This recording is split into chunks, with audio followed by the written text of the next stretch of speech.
Hi friends, எல்லோரும் எப்படி இருக்கீங்க? நல்லா இருக்கீங்களா? இன்றைக்கி நம்ம சேனலில் பார்த்தீங்கன்னா, வீட்டில் வடித்த சாதம் மிச்சமாயிடுச்சு அப்படின்னா அந்த சாதத்தை வச்சு எப்படி சூப்பராக சாஃப்டான ஒரு பன் தோசை ரெடி பண்ணுறதுன்னு தான் இன்றைக்கி நம்ம சேனலில் பார்க்க போகிறோம். இந்த பன் தோசை தொட்டு சாப்பிட்றதுக்கு ஒரு சூப்பரான புதுசான ஒரு சட்னி, இது ரெண்டுமே ரொம்ப நல்லா இருக்கும். பசங்களுக்கு மிஞ்சின சாதத்தை வச்சு சூப்பரான இந்த பன் தோசையை செஞ்சு கொடுத்து பாருங்கள். 2 சாப்பிட்ற இடத்துல கட்டாயமாக 4 சாப்பிடுவாங்க. ஏன்னா அவ்வளோ டேஸ்டியாக இருக்கும் இந்த பன் தோசை. கேட்டு வாங்கி சாப்பிடுவாங்க. மிச்சமான சாதத்தை கீழே தூக்கி போடாமல் கட்டாயமாக இது போல் டிஃப்ரெண்ட்டான ஒரு டிஃபன் ரெசிபி ட்ரை பண்ணுங்கள். இப்போ வாங்க இந்த டிஃபன் எப்படி செய்கிறதுன்னு பார்க்கலாம்.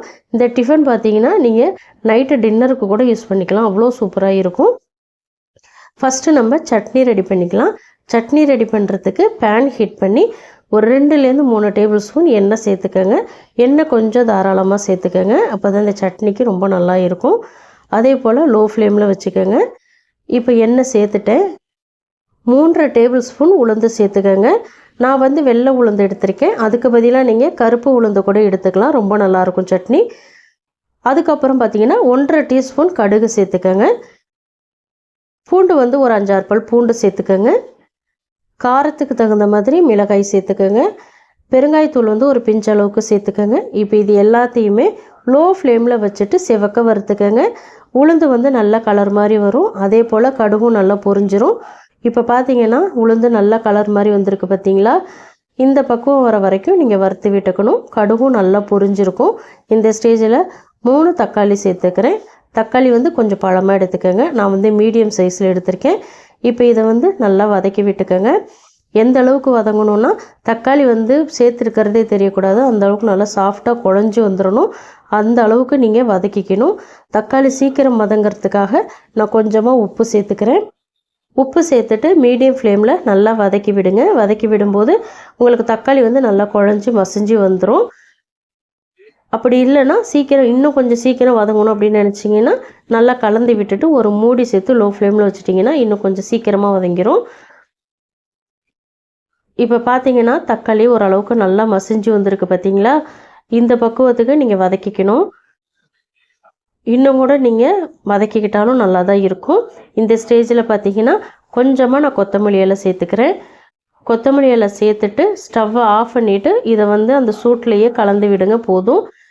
கொத்தமல்லி இலை சேர்த்துட்டு தனியாக வதக்க தேவையில்லை. இப்போ இந்த சட்னியை நல்லா ஆற வச்சுக்கோங்க. ஆற வச்சுட்டு ஒரு மிக்ஸி ஜாருக்கு மாற்றிக்கலாம். இதில் வேறு எந்த பொருளும் சேர்க்க தேவையில்லை. தேங்காய், வேர்க்கடலை இது போல் எதுவும் தேவையில்லை. இப்போ இதில் கொஞ்சமாக தண்ணி சேர்த்துட்டு கொஞ்சம் லைட்டாக கோர்ஸாக அரைச்சிட்டு வந்துடுங்க. நல்லாயிருக்கும் சட்னி. இப்போ அரைச்சிட்டு வந்துட்டேன். பவுலுக்கு மாற்றிக்கலாம். இந்த சட்னி கொஞ்சம் தண்ணியாக வச்சாலும் நல்லாயிருக்கும், திக்காக வச்சாலும் நல்லாயிருக்கும். உங்களுக்கு எப்படி வசதியோ அதுக்கு தகுந்த மாதிரி வச்சுக்கோங்க. நான் கொஞ்சமாக தண்ணி சேர்த்துட்டு நல்லா கலந்து விட்டுக்கிறேன். இந்த சட்னியை தாளிக்காமல் அப்படியே சாப்பிட்லாம். அப்படி இல்லைன்னா நீங்கள் தாளித்து கூட சாப்பிட்லாம். நான் பாருங்கள் இந்த அளவுக்கு தண்ணியாக வச்சுருக்கேன். இது போல் வைக்கும்போது நீங்கள் இட்லி தோசைக்கெல்லாம் கூட வச்சு சாப்பிட்லாம். ரொம்ப நல்லாயிருக்கும். அதே போல் இந்த பன் தோசைக்கு ரொம்ப சூப்பராக இருக்கும்.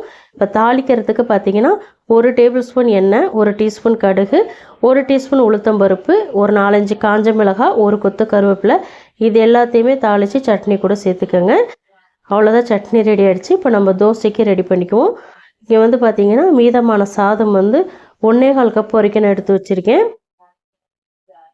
இந்த சாதத்தை இப்போ பார்த்திங்கன்னா நல்லா மசிச்சு விட்டுக்கோங்க. கையை வச்சு நல்லா அழுத்தம் கொடுத்து பிசைஞ்சு விட்டுக்கோங்க.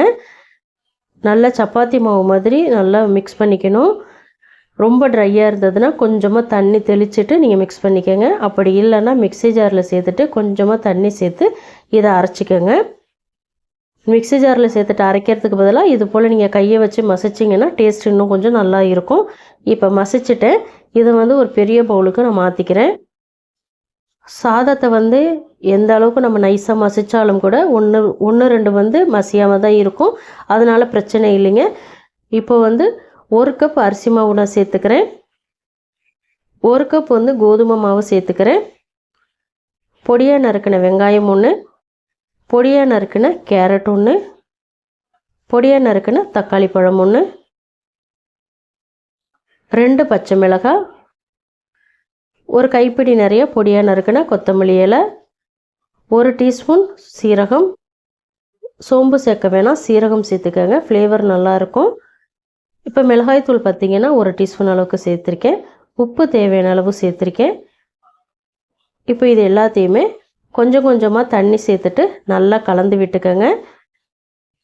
தோசை மாவை விட கொஞ்சம் திக்காக கரைச்சிக்கணும். எடுத்ததுமே நிறைய தண்ணி சேர்த்துறாமல் கொஞ்சம் கொஞ்சமாக தண்ணி சேர்த்து கலந்து விடுங்க. அப்படி இல்லைன்னா அங்கங்கே கட்டி தட்டிக்கும். இப்போ பாருங்கள், நல்லா நான் கரைச்சிட்டேன். இந்த பக்குவத்துக்கு நீங்கள் மிக்ஸ் பண்ணிக்கணும். அடமாவு பதத்துக்கு கரெக்டாக நீங்கள் ரெடி பண்ணிக்கங்க, சரியாக இருக்கும். இப்போ மாவு நல்லா கலந்துட்டேன். இந்த ஸ்டேஜில் ஒரு 1/4 டீஸ்பூன் அளவுக்கு பேக்கிங் சோடா சேர்த்துக்கிறேன். இதில் கொஞ்சமாக தண்ணி சேர்த்துட்டு மறுபடியும் இதை நல்லா கலந்து விட்டுக்கோங்க. மாவு ரொம்ப திக்காக இருந்ததுன்னா கொஞ்சம் தண்ணி சேர்த்துட்டு மாவை கொஞ்சம் லூஸ் பண்ணிக்கோங்க. இப்போ மாவு ரெடி ஆகிடுச்சு. நம்ம தோசை சுட்டுக்கலாம். இது வந்து நீங்கள் நார்மலாக சின்ன தோசையாக சுட்டாலும் சரி, இல்லை மொத்தமாக பன் தோசையாக சுட்டாலும் சரி, எப்படி செஞ்சாலுமே நல்லா வரும். நான் வந்து பன் தோசை மாதிரி தான் ரெடி பண்ண போகிறேன். இங்கே ஒரு பேன் ஹீட் பண்ணியிருக்கேன். அதில் கொஞ்சமாக எண்ணெய் சேர்த்துக்கிறேன். நீங்கள் வந்து ஆப்பக்கடாயில் கூட செஞ்சுக்கலாம் இந்த தோசையை. இப்போ வந்து பார்த்திங்கன்னா மாவு சேர்த்துக்கலாம். மாவு வந்து நான் 3 குழிக்கரண்டி நிறையா சேர்த்துருக்கேங்க. அப்போ தான் நமக்கு நல்லா திக்காக சாஃப்டாக பன் தோசை வரும். நீங்கள் மாவு கம்மியாக ஊற்றிட்டிங்கன்னா அது சாதாரண மெலிசான தோசை மாதிரி ஆகிடும். அதனால் மாவு கொஞ்சம் மொத்தமாக திக்காக ஊற்றிக்கங்க. இப்போ இது ஒரு மூடி சேர்த்துட்டு லோ ஃப்ளேமில் வச்சுட்டு குக் பண்ணிக்கலாம். பொறுமையாக குக் ஆகட்டும், வெயிட் பண்ணுவோம். இப்போது ஒரு சைடு நல்லா வெந்துருச்சுங்க. ஓப்பன் பண்ணி பார்க்கலாம். ஓப்பன் பண்ணி பார்த்தா பாருங்கள், சைட்லலாம் பாருங்கள் நல்லா கோல்டன் கலரில் நமக்கு தெரியுது பாருங்கள். இந்த ஸ்டேஜில் திருப்பி விட்டுக்கலாம். திருப்பி விட்டு இந்த சைடு நல்லா குக் பண்ணிக்கலாம். இதே தோசையை வந்து நீங்கள் குழியான ஒரு கடாயில் கூட ரெடி பண்ணிக்கலாம். நான்ஸ்டிக் கடாயாக இருந்தாலும் சரி, இண்டோலியம் கடாயாக இருந்தாலும் சரி, அலுமினிய கடாயாக இருந்தாலும் சரி, நல்ல குழியான கடாயில் வச்சு செஞ்சிங்கன்னா உங்களுக்கு இன்னும் கொஞ்சம் குண்டு குண்டாக தோசை கிடைக்கும். இப்போ வந்து நான் பிளேட்டுக்கு மாற்றிக்கிறேன். நல்லா கலர்ஃபுல்லாக இருக்க பாருங்கள். நல்லா கோல்டன் கலரில் வந்திருக்கு. உள்ளாரெலாம் சூப்பராக வெந்து வந்திருக்கும். நான் வந்து வெறும் கேரட் மட்டும்தான் போட்டிருக்கேன். நீங்கள் குடமிளகாய், உருளைக்கிழங்கு இது கூட கட் பண்ணி சேர்த்து இந்த தோசையை நீங்கள் ரெடி பண்ணிக்கலாம். ரொம்ப நல்லாயிருக்கும். இப்போ தோசை ரெடி ஆகிடுச்சு. நல்ல சாஃப்டாக சூப்பராக இருக்கும். கட்டாயமாக பசங்களுக்கு செஞ்சு கொடுங்க, விரும்பி சாப்பிடுவாங்க. இதுக்கு வந்து தேங்காய் சட்னி கூட நல்லாயிருக்கும். அப்படி இல்லைன்னா கெச்சப் வச்சு கொடுங்க, பசங்க ரொம்ப விரும்பி சாப்பிடுவாங்க.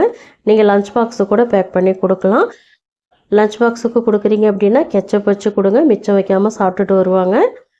வெளியில் கிறிஸ்பியாக, உள்ள சாஃப்டாக, டேஸ்ட்டாக அட்டகாசமாக இருக்கும். கண்டிப்பாக ட்ரை பண்ணி பாருங்கள். ட்ரை பண்ணி பார்த்துட்டு உங்கள் ஃபீட்பேக்கை மறக்காமல் எனக்கு கமெண்ட்டில் சொல்லுங்கள். இதுபோல் நிறைய ரெசிபிஸ் நம்ம சேனலில் நான் அப்லோட் பண்ணியிருக்கிறேன். ஃப்ரீ டைமில் போய்ட்டு செக் பண்ணி பாருங்கள். உங்களுக்கு ரொம்பவே யூஸ்ஃபுல்லாக இருக்கும். இந்த பன் தோசை உங்களுக்கு ரொம்பவே பிடிச்சிருக்கும்னு நம்புகிறேன். பிடிச்சிருந்தால் லைக் பண்ணுங்கள்.